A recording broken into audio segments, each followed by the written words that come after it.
আপনাদের সাথে আজকে ইফতার করতে পেরে খুবই আনন্দিত।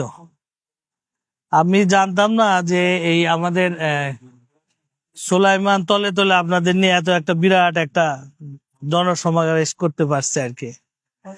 এখানে যারা আছেন প্রত্যেকেই খুবই ইয়াং এবং খুবই ব্রাইট। মানে আপনারা চাইলে বাংলাদেশ চেঞ্জ হইতে পারে আর কি, কিন্তু আপনারা আসলে কি নিয়ে কাজ করবেন সেটাই হচ্ছে গুরুত্বপূর্ণ। মানে আমাদেরকে ইন্ডিয়া শোষণ করে এটা আমরা সবাই জানি, কিন্তু ইন্ডিয়া কি প্রক্রিয়ায় আমাদেরকে শোষণ করে সেটা আমরা জানি না।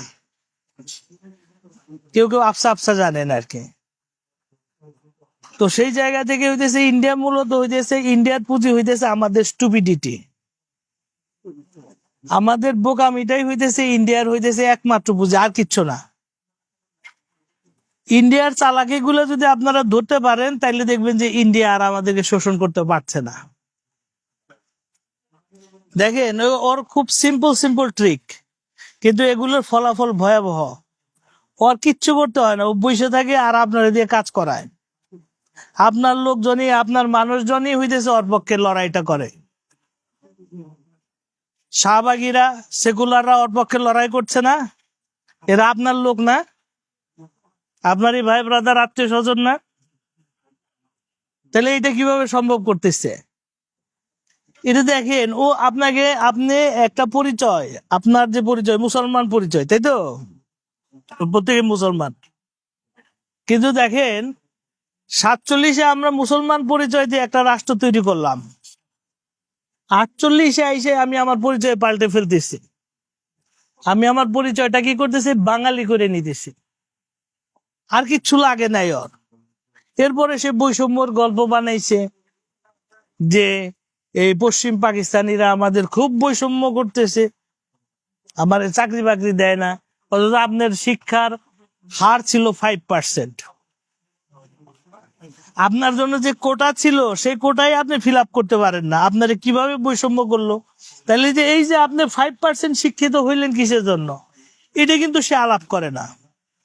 এই যে 200 বছর ধরে সে জমিদারি শোষণ চালাইছে, আপনার আমার এইখানে যারা উপস্থিত আছে আমাদের পেটের ভাত জোগাড় করতেই হইতেছে কষ্ট হইছে, লেখাপড়া তো দূর কি বাদ। তাহলে আপনাকে যখন সে জমিদারি শোষণটা করছে, বেশিরভাগই হিন্দু জমিদার ছিল, তাহলে এই হিন্দু জমিদাররা যখন আপনাকে শোষণটা করছে তখন কিন্তু আপনি লেখাপড়া করতে পারেন নাই, আপনি পেটের ভাত জোগাড়ে ব্যস্ত ছিলেন। এবং 100 প্রকারের উপরে খালি শাস্তির বিধানই ছিল। গরুর গাড়ি রাস্তা দিয়ে ধুলা উড়ে যাইতেছে, এটার জন্য কর আদায় করত। করের নাম হইতেছে ধুলট। আপনি দাড়ি রাখবেন, এটার জন্য কর দিতে হইতো ওকে। আপনি একটা মসজিদ বানাবেন, এটার জন্য 500 টাকা কর দিতে হইতো।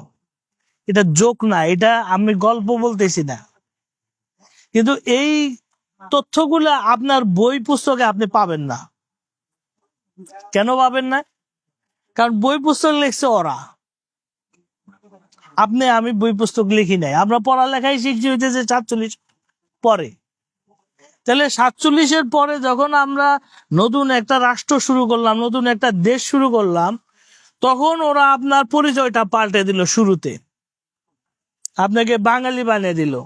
এখন আপনি ওর হইতেছে যে লড়াইটা শুরু করলেন, আপনি একটা রাষ্ট্র বানাইলেন, সেই রাষ্ট্রটা আপনি 23 বছরের মাথায় ও ভেঙে ফেললো। দেখেন 47-এর আগে আপনার এই দেশে একটা মাত্র কলকারখানা ছিল। কি কলকারখানা ছিল? কেরুয়ান কোম্পানি। আর 23 বছর এত শোষণ করছে পশ্চিম পাকিস্তানিরা যে আপনার হইতেছে 49টা পাট কল হয়েছে, 17টা চিনি কল হয়েছে, রাজশাহী ইউনিভার্সিটি হয়েছে, চিটাগাং ইউনিভার্সিটি হয়েছে, জাহাঙ্গীরনগর ইউনিভার্সিটি হয়েছে, পিজি হাসপাতাল হয়েছে, সমস্ত কিছু হইলো। 668টা খালি কলকারখানাই হইলো। এত বৈষম্যের শিকার হয়েছেন, এত আপনি হইতেছে হইছেন। আর এই যে গত 50 বছর লাগলো এগুলার আপনি ভাঙ্গে খাইতে, কি পরিমাণ আমরা বৈষম্যের শিকার হয়েছি চিন্তা করেন।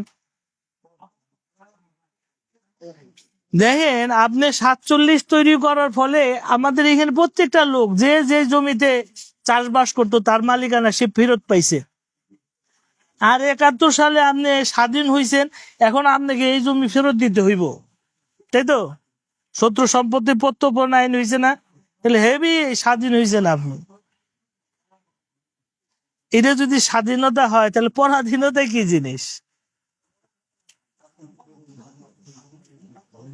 আমাদের এই জায়গাগুলো যদি আমরা ধরতে না পারি, তা দেখেন আমাদের এই বাংলাদেশের প্রত্যেকটা মানুষ জানে যে আমরা 71 সালে স্বাধীন হয়েছি, তাই তো? এটা দিয়েও আমার শোষণ করে। আপনি জানেন স্বাধীন, কিন্তু স্বাধীনতা কোথাও খুঁজে পাবেন না। আপনি জানেন এই দেশ আপনার মুসলমানের দেশ, আপনি অধিকাংশ লোক মুসলমান না এই দেশের, 90% লোক, কিন্তু আপনি মুসলমান পরিচয় দিয়ে চাকরি বাকরি করবার জন্য আপনার কোনো চাকরি বাকরি হবে না। আপনাকে মুসলমান পরিচয় হাইট করে চাকরি বাকরি করতে হবে। বাংলাদেশের হিন্দুরা বলে ওরা সংখ্যালঘু, তাই তো? হিন্দুরা কিভাবে সংখ্যালঘু এটা আমাকে একটু বলেন। তারা সংখ্যায় কম কিভাবে? না না না, সংখ্যায় তারা কোন ভিত্তিতে, কোন ভিত্তিতে তারা সংখ্যায় কম বলেন? হ্যাঁ, নাম্বার কিসের উপরে? সেটা নাম্বারটা জনসংখ্যা কিসের উপরে? তারা ধর্মীয় ভাবে। বাংলাদেশ রাষ্ট্র কি ধর্মীয় রাষ্ট্র? হ্যাঁ, তাহলে বাংলাদেশ রাষ্ট্রটা কি বাঙালি জাতীয়তাবাদের উপর প্রতিষ্ঠিত না? তাহলে বাংলাদেশ রাষ্ট্র যদি বাঙালি জাতীয়তাবাদের উপর প্রতিষ্ঠিত হয়, হিন্দু কিভাবে হইতেছে যে সংখ্যালঘু হয় আমাকে বলেন এইবার। হিন্দু বাংলায় কথা কয় না? অধিকাংশ হিন্দু বাংলায় কথা কয় না? আমিও বাংলা কথা কই না। তাহলে সে যদি বাঙালি, সেও তো বাঙালি। তাহলে বাংলাদেশের মানুষ 98% বাঙালি, ও বাঙালি, ও তাহলে ব্রুট মেজরিটি না? হ্যাঁ, ও নিজেকে সংখ্যালঘু দাবি করে কিভাবে? ও আসলে আপনার আমার বোকামিটাকেই হইতেছে, যেহেতু আপনি জানেন না, কোনোদিন চ্যালেঞ্জ করে নাই তুই বেটা সংখ্যালঘু কেমনে, ফলে সে সংখ্যালঘু কার্ড খেলে।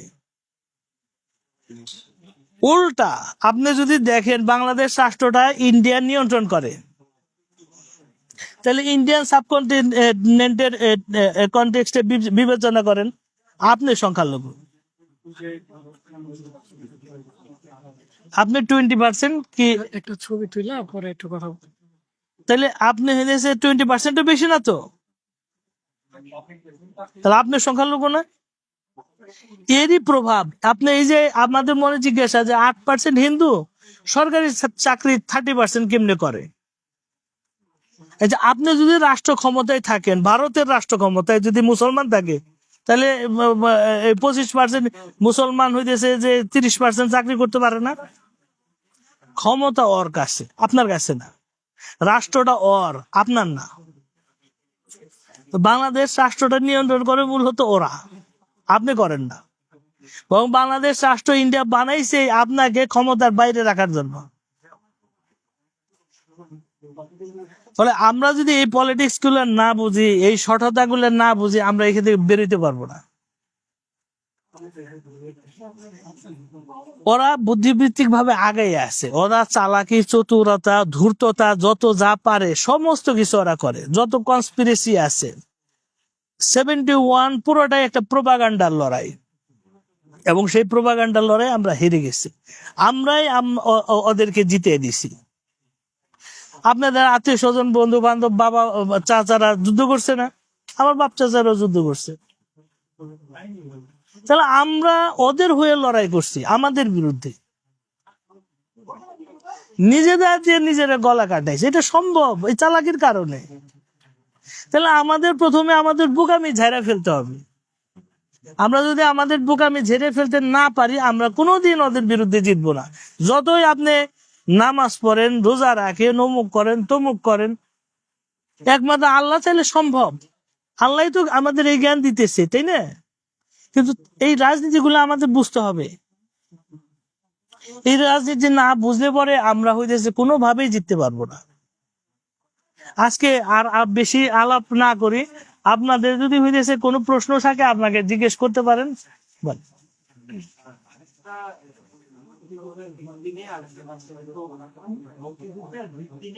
আরেকটা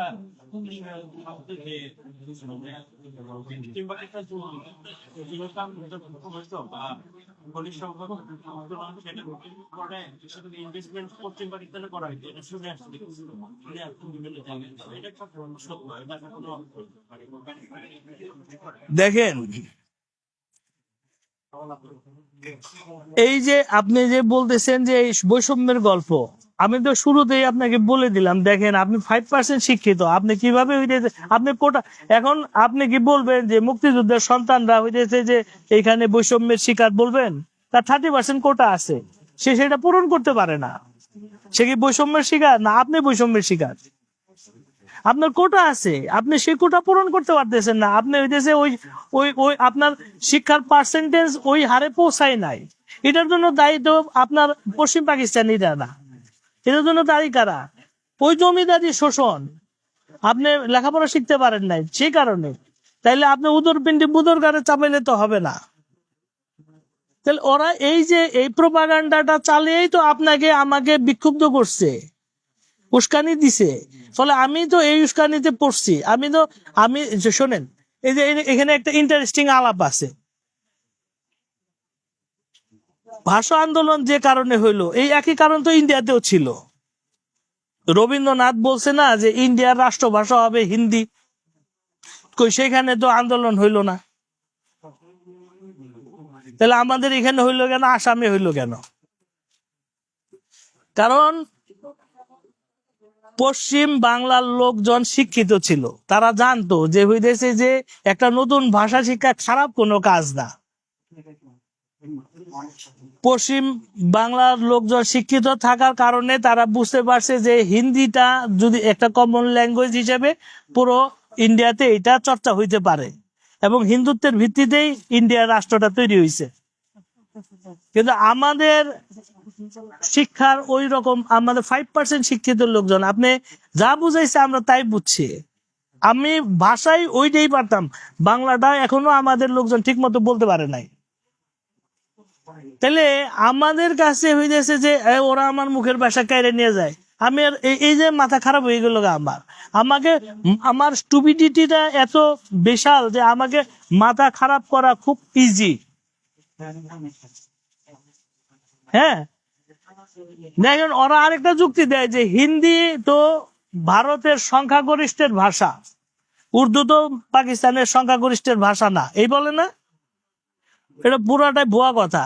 হিন্দি যদি ইন্ডিয়ার সংখ্যাগরিষ্ঠের ভাষা হয়, তাহলে উর্দু ইন্ডিয়ার সংখ্যাগরিষ্ঠের ভাষা, নট অনলি পাকিস্তান। কারণ কি? কারণ হিন্দি এবং উর্দু দুইটা একই ভাষা, 90% স্পিকিং সেম ওয়ার্ড। তাহলে পার্থক্য কোথায়? একটা হইতেছে হিন্দুস্তানি হরফের লেখা, আর একটা হইতেছে আরবি হরফের লেখা, এছাড়া আর কোনো পার্থক্য নাই। ও আচ্ছা আচ্ছা, তাহলে আমরা শেষ করে ফেলি আজকে।